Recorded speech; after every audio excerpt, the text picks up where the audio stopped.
I have had both the PlayStation 5 and the Xbox Series X since they launched over a year and a half ago at this point. Time has flown by. But I gotta be honest, neither of them had a very exciting first year. That said, PlayStation has had some stuff going on, and now we have a handful of good exclusives to choose from. And I'm going to talk quickly about all of those today in my experience playing them, but I did also make these two videos about all the exclusives on PlayStation 5, so if you want a deeper look at any of those games, I did that already. However, over here on the Xbox side, we're only now getting the first big release in Halo Infinite. Although there was Forza Horizon 5, which is really fun, and there was Psychonauts 2. But with Microsoft, they also release all of their games on PC and even on the Xbox One. So the Xbox doesn't really have any exclusive games to talk about. Not that it really matters. I mean, the point of this video today is to look at both of these consoles and what it's been like owning them over the last year, and talking about which of them, or if both of them, are worth buying now. Oh, it will be an interesting video to make, because it might surprise you. I've actually played my Xbox a ton, while my PlayStation has mostly been left collecting dust. But it's not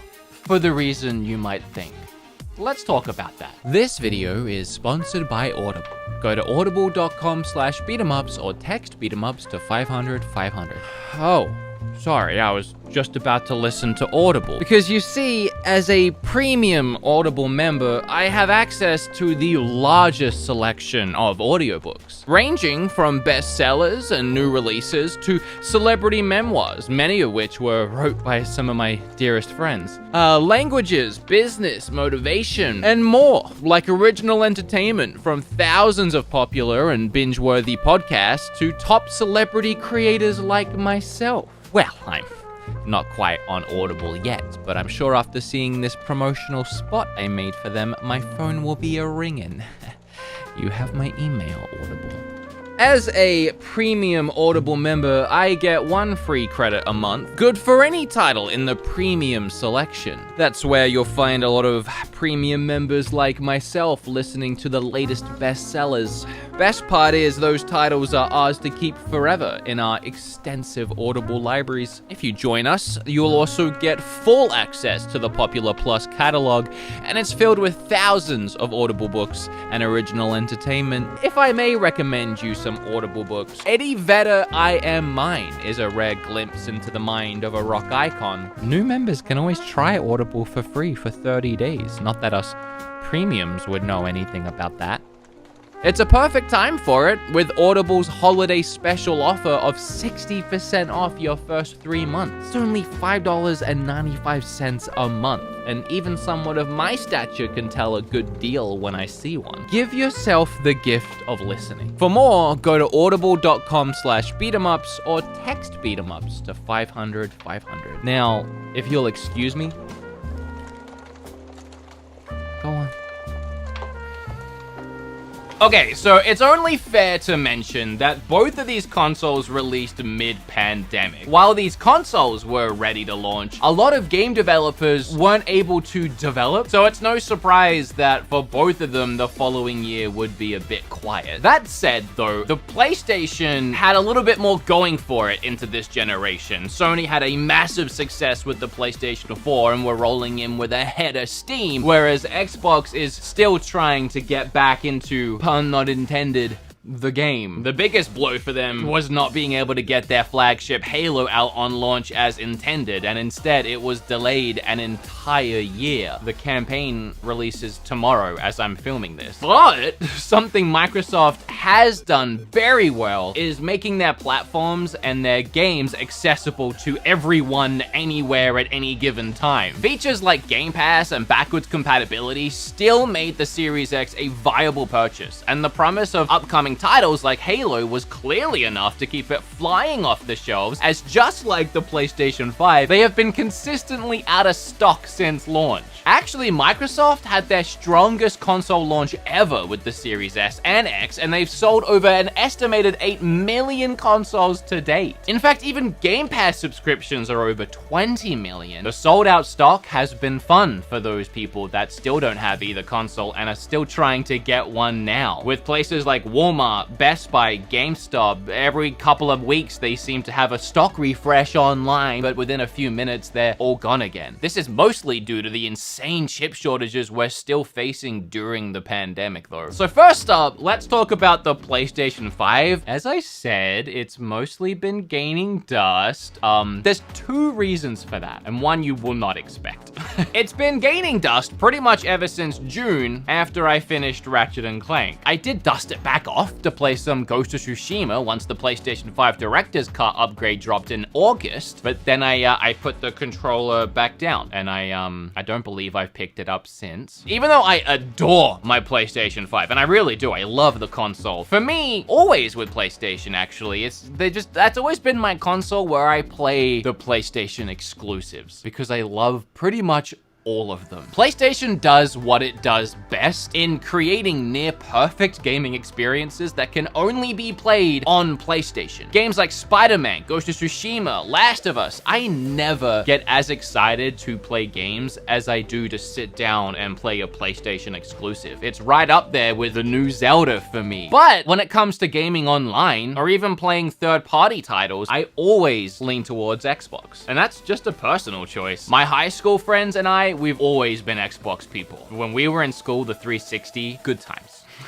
After school and those long weekends of Halo lands, Gears of War lands, we've just always been Xbox people when it comes to playing online, so that's where we just always end up. Well, that, and honestly, we do prefer the Xbox for a lot of its online features. For me, like a PlayStation 5 exclusive game is over once I finish the story. I mean, Halo nights with the boys never end.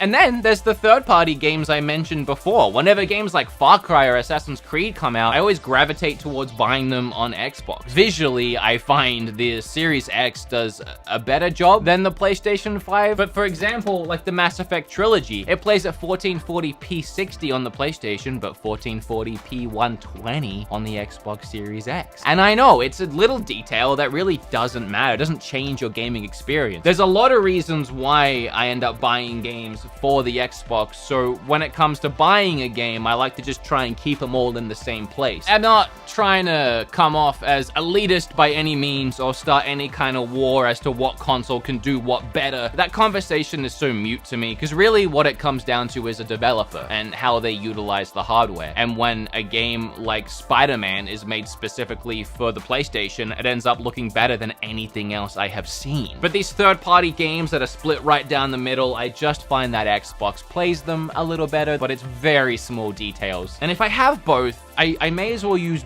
both of them to the best of their capabilities. Oh, and I said there was two reasons why I preferred Xbox over PlayStation. I think I've listed way more than that. But the other main one, the PlayStation 5 throws the power in my house. I'm not kidding. And it's not a PlayStation problem. It's a me problem. It's my house problem. This new house that I have, they say don't buy a new build, and I'm starting to see why. This house was built in 2017. The wiring is just shoddy in general, and the power goes out all the time. The PlayStation 5 will throw the power. My coffee machine will throw the power. We did Christmas lights out the front of the house, and every now and then we'll look at them out there and they're off because they've thrown the power. The Xbox doesn't seem to do it, but I guess the PlayStation just puts out a little bit more energy, and you know, an exclusive game, I'll reboot it and keep playing, but if I can avoid that...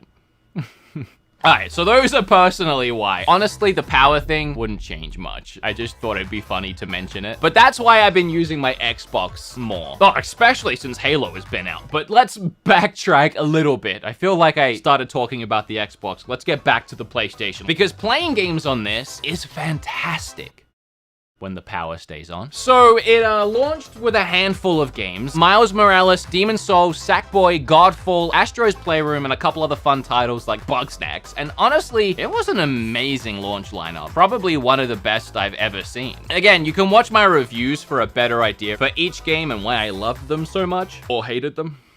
Godfall. But it was such a diverse lineup of games. I mean, you had the lighthearted and fun Spider-Man game, the hardcore, brutally punishing Demon Souls, the cute co-op family Sackboy game. For me, it was a bunch of fun. I finished Sackboy with Kim, I struggled through Demon Souls on stream, and I've played and finished Miles Morales a couple of times now. In fact, whenever friends come around and they want to see the new consoles, I put on Spider-Man, and I'm like, this is it. Legit had a friend come around like a month ago. We were like 10 minutes into swinging and the power turned off, and I was like, yeah, it does that. So embarrassing. But from launch, things fell pretty quiet for a while on the PlayStation front until April, when Returnal came out. But to be fair, it's been pretty consistent since then, with Ratchet & Clank in June, Ghost of Tsushima PlayStation 5 upgrade director's cut thing came out in August, then Deathloop in September, and then Death Stranding director's cut in November. Returnal took some time for me to warm up to it, but ultimately I ended up loving it. Ratchet & Clank was a bit repetitive, but a fantastic showcase of what the PlayStation 5 is capable of, and a really fun game. I did like it. But I have not played Deathloop or the Death Stranding director's cut yet. Death Stranding because I've already finished the game, and yeah, I don't think there's enough there for me to dive back in. And Deathloop I haven't played purely because it just didn't grab me. And I had a feeling that it would be cheaper than full price pretty soon, but I did hear really good things about it. I have been pretty happy with the output of PlayStation 5 games. I mean, it's hard to say anything bad when comparatively it's on par with Nintendo's output for the last year. And I mean, could be worse. And I also appreciate that PlayStation tried to match what Xbox has done with its Game Pass service in the PlayStation Plus catalog. It's not nearly as much of an extensive library as the hundreds of games you get with Game Pass, but it's a nice hand-picked selection of quality PlayStation games that you can play essentially for free. The big white futuristic skyscraper tower console that it is has grown on me, actually. At first I thought it was pretty ugly, but now I really like it. I like the whole color scheme in general, and with the white Switch dock OLED that I have now, they look really nice together. I do like the PlayStation 5's UI. There's some things I find annoying, like when I put a disc in while the console's booting up, it doesn't bring that game up into the menu of games. So then you have to like go into your game library and like find the disc that you've put. That frustrates me every time. But yeah, ultimately it's a really fun console, and I mean that. It feels fun. The controller is filled with so many fun surprises and features. This controller feels like something Nintendo would make. And you really get the full experience playing Astro's Playroom with this controller. I mean, the console, it just feels like a more, I don't want to say adult Nintendo console, but kind of. It's just fun, and I always look forward to playing a new game on it. But flipping back over here and going through my year with Xbox, it was a completely different experience. Since launch, I'd easily say that I've played more games on this thing. A lot in part due to Game Pass, but I've had a ton of fun with that. Psychonauts 2 really surprised me. I don't know if I would have bought that game for myself, but the fact that it was free and I tried to mess around in it, ended up finishing the game and loving it. I want to review that game actually, and a game like Halo. I've been waiting to make a video like those PlayStation videos, but I need like 5 games. There's Halo, Psychonauts, and I guess Forza would be the third. I need 2 more. But Forza's really fun as well if you haven't played it, and for the most part, it's just a gorgeous looking game to look at. I also had fun on 12 Minutes. It was a cute game that came to Game Pass, and Kim watched me play it. It got a little repetitive near the end, but it was a really cool concept. And then the third-party titles I was talking about, like Assassin's Creed Valhalla surprised me, another stunning game, and it was probably one of the better Assassin's Creed games they've made. Far Cry 6 I picked up to play co-op with my friend Michael, and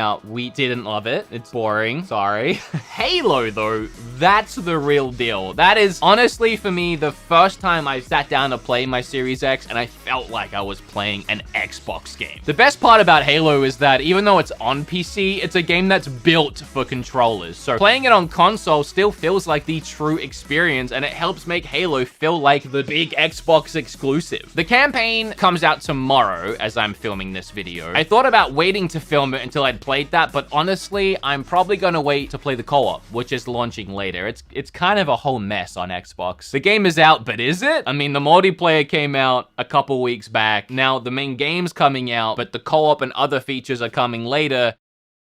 It's fine. I tried Back 4 Blood and I didn't love it. I much preferred World War Z. Been playing some older titles like Yakuza, which is incredible, if not a bit repetitive near the end. A lot of games I've talked about today have been repetitive. And Sea of Thieves is always good to dive back into, if for anything but to just stare at the water. It's mesmerizing how good this game looks. I think it's 120 FPS too. And on that TV, oh, PlayStation who? Oh, I did try the medium and I liked it. I forgot I was playing it. And straight up, Biomutant sucked. I went and got that on launch day and I was like kind of excited, and I think I played it for 2 hours and then wanted to return it and didn't. I just have it now. I honestly could have played way more on the Xbox too, but there is a third console where we're not talking about today that takes a lot of my attention, the Switch. And I know I did say the Xbox is my third-party console, but when there is that game that falls on all three, I play it on Switch because that's kind of my whole thing. For example, Death's Door came to Xbox and I really wanted to play it, but I waited and now I'm playing it on Switch. That's the games, and the console's really just the console. It's sleek, it's powerful, I like it. As far as the controller, I love the Xbox controller. I kind of prefer the Xbox controller over the PlayStation. I know the PlayStation 1 is fun, but as far as just holding a comfortable controller, I don't know. I got big man hands and the Xbox controller just feels good. I bounce between using the one that came with the console and using the Elite because I kind of love the Elite a lot. But I know this video might be painting me as a little bit of an Xbox fanboy, but I did just pick up the Xbox Anniversary Edition controller, which looks so nice. But the one biggest thing the Xbox has in its favor, the Xbox just dominates with quick resume. I love quick resume. You can have 3 games running at any given time and just switch in between them, almost like you're closing tabs on a PC. It's so cool. I mean, that's a feature I wish the Switch had. It's so nice. So that's both consoles and my year with both of them. But ultimately, both of these consoles are worth buying in their own right. Xbox has a ton of value for your money, and that's just being honest. A casual gamer asks me if they should buy a PlayStation or an Xbox. I always let them know that if they buy an Xbox, they don't have to spend much more or any money to buy the games. You can get Game Pass for like $10 a month and you have all the exclusives. You have hundreds of games from third party to whatever, EA games even, to download. And then games with gold on top of that. You don't have to buy anything. I mean, you can if you want to play something that's not on there, but you don't need to. And that doesn't even get into backwards compatible. I mean, you can buy the Series X and then go and pick up some $1 360 games and play those. And then, you know, you also have whatever games end up coming out. I'm really hopeful that Xbox is going to get back into the pun not intended game and start releasing a ton of fun experiences. A new Fable, hopefully, the new Hellblade game. There's a lot they have announced, and all that will be free day one. But it's still, even with that, hard to recommend the Xbox over the PlayStation. Because if you're looking for the biggest, newest experiences in gaming that are doing things that I haven't seen done before, I mean, that's all happening right now on PlayStation. Has been for a while. You've got a sure bet of great games coming, like God of War Ragnarok and Horizon Forbidden West. I would absolutely feel like I was missing out on the current and future of gaming if I didn't have a PlayStation. It's always a tough thing when someone asks you which one I should buy, because I just don't think there is a clear answer. For me, I need to have both, and I'm in a lucky position where I can get both, but I couldn't imagine not having all 3 of the current generations of consoles. Like, I need to play my Nintendos, my Breath of the Wild, my Marios, but I also need to play my Gears of War and Halo, which I've grown up with my whole life, and I also definitely need to play anything that PlayStation is doing. I couldn't imagine not having one of each. If you only had to pick one, it just comes down to you and what you're looking for, what games you want to play, and what experiences you need. There is no answer. For some people, a Switch is better than both an Xbox and a PlayStation. For other people, a PC is better than any of these. It just depends on what you're looking for. And I can only give you my experiences and break down what there is, and then you need to make your own decision from there. If you have to pick one, pick the one you want. I guess if I can end with anything, it's that even though it's been really quiet for this year and not a ton ton has happened. I am glad these consoles released when they did, and I'm thankful for the experiences that I have had with them. They're definitely a huge upgrade on what was on the market. I mean, the load times on both these consoles now are incredible. But what do you guys think? Leave your thoughts down below. You can literally say which one you prefer. Nobody fight, okay? I don't know why people get so angry about this. It's all preference. It's fun to talk about video games, and it's fun to talk about video games that aren't Switch every once in a while. If you're a regular viewer of mine, I hope you enjoyed this video. Like it, subscribe on it, hit the bell to be notified for more content. I hope you have a happy holidays because they're coming up, and I hope you're enjoying Halo, or I guess PlayStation doesn't really have a holiday game.